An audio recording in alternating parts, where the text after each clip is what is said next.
Kita berjumpa lagi dalam modul Adventurer 002 dengan judul Pengantar tentang Organisasi Klub Petualang. Perkenalkan, nama saya Priska Romatiur, berasal dari Jawa Tengah. Highlights dari materi kita akan bahas tentang organisasi, uraian tugas, struktur, dan peraturan klub, serta kebijaksanaan pengurus klub. Untuk materi ini bisa diikuti oleh direktur klub, staf klub, bahkan orang tua. Tujuan pembelajaran dari pertemuan ini untuk bisa kita menjelaskan dengan sederhana setiap prosedur dan kebijakan yang relevan untuk dikembangkan dan dilaksanakan di klub Adventurer. Ini ada isian materi yang akan kita bahas satu persatu tentang organisasi, kebijakan operasional, dan bagaimana memulai dan mengelola klub. Sumber daya terbesar yang dimiliki oleh gereja adalah anak-anak kita. Sehingga di dalam Amsal 22 ayat 6 dikatakan bawalah anak ke jalan yang seharusnya, dan ketika sudah tua ia tidak akan berpaling darinya.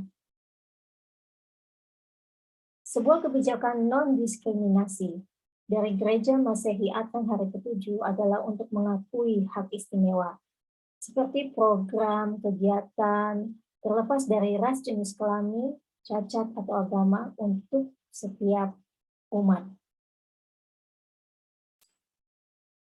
Di dalam pelatihan staf, tim klub petualang harus merencanakan sebuah program dan melibatkan partisipasi dari orang tua untuk mendapatkan hasil yang terbaik.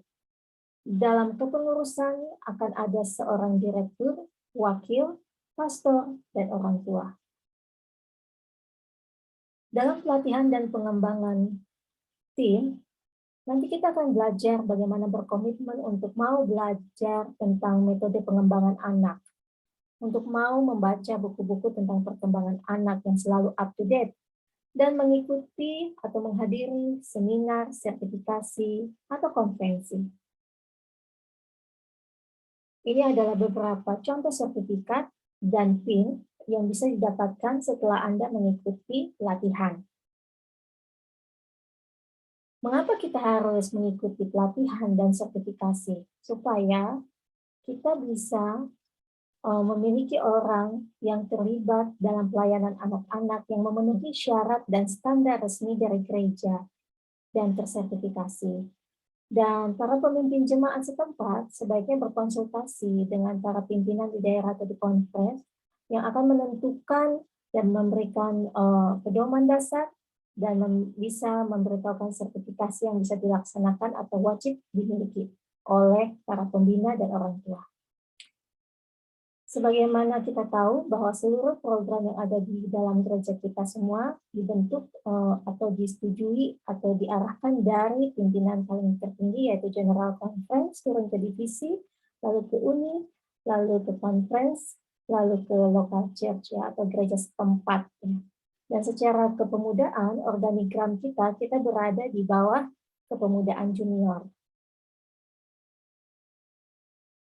Ini adalah para pimpinan yang sudah Tuhan percayakan untuk kita. Dari General Conference ada Pastor Gary, dari BPC ada Pastor Ron, dan dari UIKB ada Pastor Roni. Ini adalah contoh untuk gereja yang kecil untuk membuat susunan organigramnya. Ini saya tidak terlalu bahas terlalu dalam, nanti kakak-kakak bisa menyesuaikan di dalam klubnya sendiri. Nah, kita masuk ke dalam kebijakan operasional. Seorang direktur klub itu adalah seorang anggota majelis jemaat. Dan ada keterlibatan orang tua. Orang tua itu adalah kunci hubungan melayani dan sebagai penginjil utama antara anak-anak. Dan pemimpin Adventurer juga perlu memahami dunia orang tua dan dapat berhubungan dengan efektif dengan pemikiran, keinginan, tekanan emosional atau psikologi dari orang tua. Jadi gimana caranya supaya orang tua bisa terlibat dalam pelayanan adventure? Kita dorong dan kita buat network ya. Kita sediakan acara yang reguler setiap bulannya untuk bisa kita membangun kepercayaan dengan orang tua dan anak-anak. Bisa juga melibatkan pembicara-pembicara yang membicarakan tentang parenting, memberikan juga video-video yang terkait dengan program, atau mungkin membuat sebuah kelompok membaca buku bersama. Ini tentang keanggotaan klub yang mungkin kakak-kakak sudah tahu semua ya, tidak perlu saya jelaskan, tapi bisa dibaca di sini bagaimana kita libatkan keluarga dan anak-anak supaya mereka berpartisipasi penuh, bayar iuran, menggunakan seragam, mematuhi peraturan dan instruksi, belajar dari prinsip, perjanjian, dan peraturan adventure.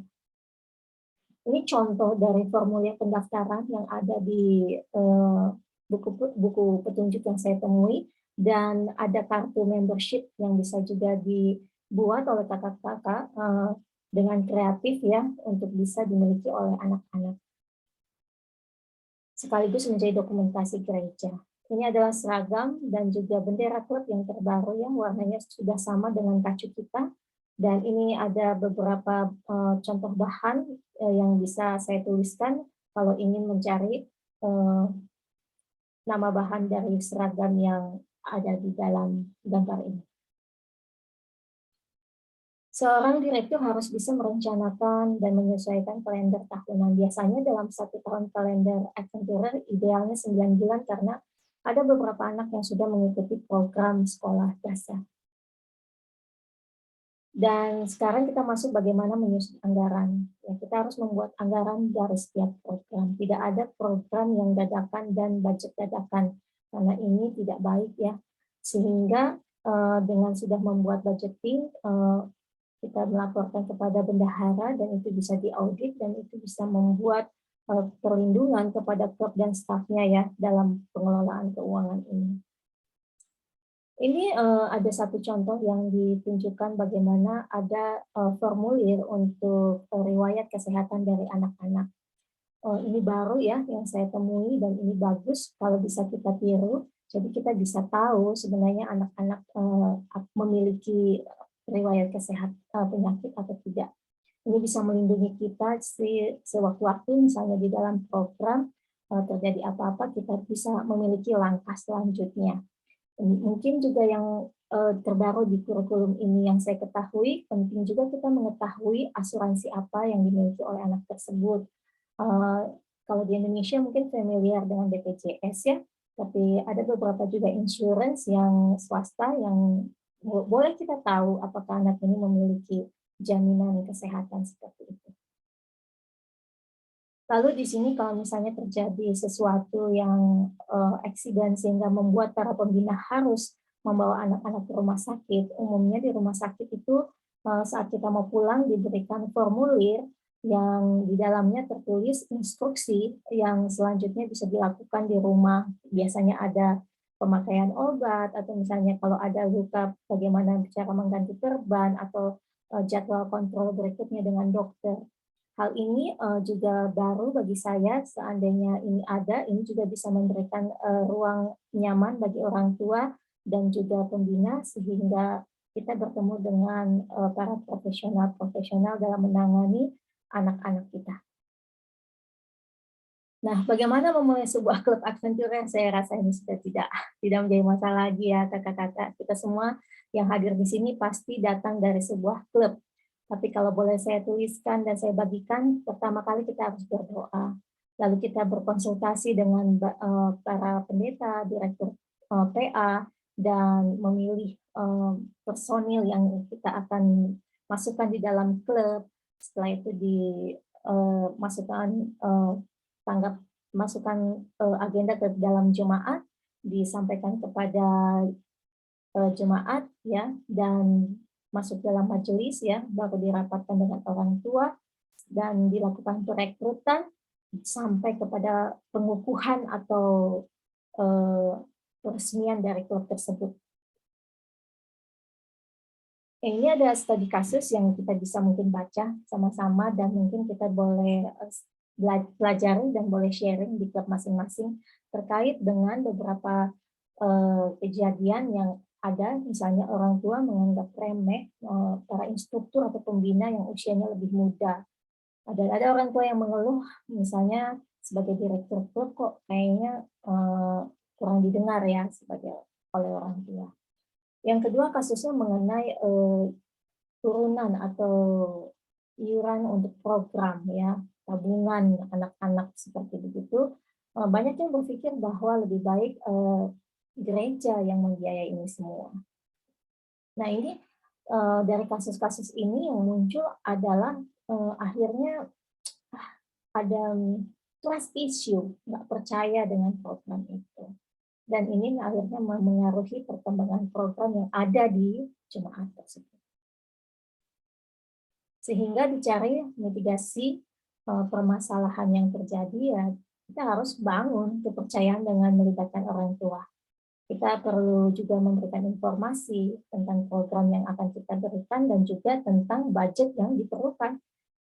Karena kalau kita bisa melakukan mitigasi ini, potensinya nanti kita sukses dalam program tersebut ya. Dalam relasi juga kita sukses. Oke, jadi kesimpulannya orang tua itu lebih mengetahui anak-anaknya. Itu tidak bisa dipungkiri. Dan pembina di sini berkoordinasi dengan orang tua dalam setiap program. Dan kita harus bisa memastikan agar program klub dijadwalkan dalam pelayanan gereja. Dalam 1 tahun ada 4 kuartal yang bisa kita minta kita masuk ke dalam pelayanan di gereja. Yang paling terakhir, budgeting. Budgeting itu penting sekali untuk ada dan dibicarakan. Sehingga ini adalah daftar tugas yang bisa saya berikan kepada kakak-kakak semua. Cobalah buat grup WhatsApp antara pembina, orang tua, dan juga anak-anak. Mungkin selama ini hanya dengan pembina dan anak-anak, coba dengan orang tua, screenshot, lalu conversation apa yang terjadi, mungkin tentang program, dibicarakan di situ, lalu di screenshot, dan boleh dikirim ke dashboard tugas yang ada disediakan oleh panitia. Lalu tugas yang kedua itu bikinlah satu program kreatif tentang keterlibatan orang tua dalam program adventurer. Coba Anda pikirkan budgetnya berapa, lalu siapa yang terlibat di sana, kapan Anda ingin mewujudkannya, dan buat sekreatif mungkin ada yang mau ditambahkan di luar yang saya tulis di sini, silahkan, supaya kita semua nanti boleh mendapatkan banyak inspirasi tentang program orang tua dan anak-anak dan pembina. Itu saja materi kita pada saat ini. Saya akan tutup dan selamat mengerjakan tugas. Tuhan memberkati.